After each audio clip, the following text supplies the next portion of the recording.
Beauty, it's back. We've got time for questions before morning tea, so don't go away, Lauren. Anybody want to start? Yes.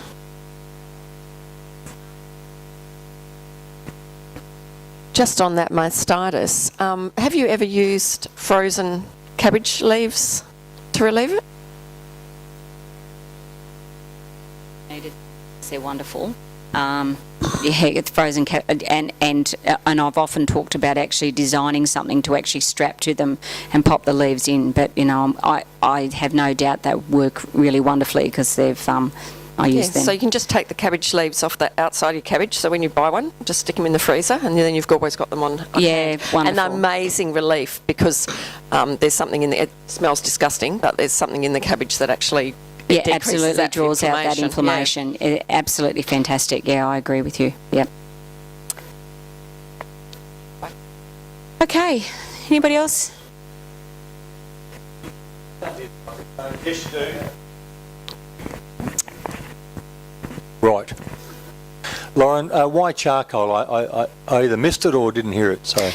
Look, it's just the charcoal that we get has got a high amount of calcium, magnesium in it. So, you know, and there's always a calcium deficiency, particularly in our area. The magnesium, if they're, they go for it, they love it. Obviously, it's good for their gut. They will only eat what they need to. I've also found that if I've got a camel that's a little bit depressed, it's a great backup. The high amount of magnesium is really good for their mental well-being. So, yeah, but you can't get any charcoal. I'm very specific about where mine comes from. It comes from Gidgee, and it's a pretty tough tree. But it's really high quality, so then they just need it as they use it as they need it. But I find in times when there's a lot of rain around, they go for it. Yeah.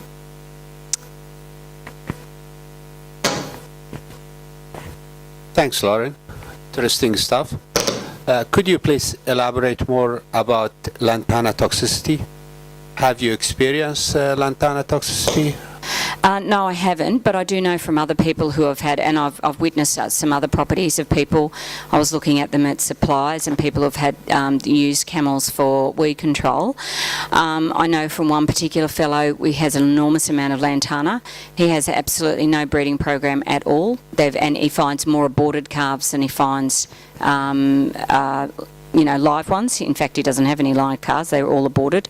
And he knows it's from the amount of lantana that they have. We have a minimum amount of lantana on our property. We tend to keep it out. Occasionally it flowers. Occasionally they will browse the flower. But as in for eating it, we've got to... Sorry. Okay.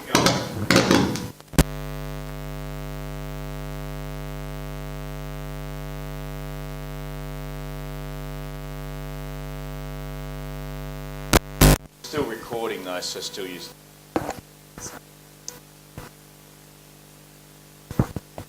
Anybody else? That woke a few of you up in the corner there, didn't it? We'll have a look at that. I don't know why that suddenly started doing that. Anyway, one other thing thanks very much, Lauren. I'd just, if you could all join me again in just thanking Lauren for coming. Now, we break for morning tea. But a couple of things, and I didn't mention this before. Phil G, I think, is that correct, has provided us with this best practice camel book. So it's more related to mustering in the meat industry, obviously. There's a bit in there about shooting, so you can learn how to cull camels if you want to. I'm sure you'll tear that section out. But quite a lot of work was done by Rural Solutions SA, I think, in consultation with the industry, and it's around transport and mustering. And some of you may have already seen it. It may not be directly relevant to your operation. That's fine, but Phil's got 10,000 copies of it, so he's kindly provided that to us for your information. Okay, well, we'll break for morning tea now, which is half an hour, and then our other speakers will come along. Thank you.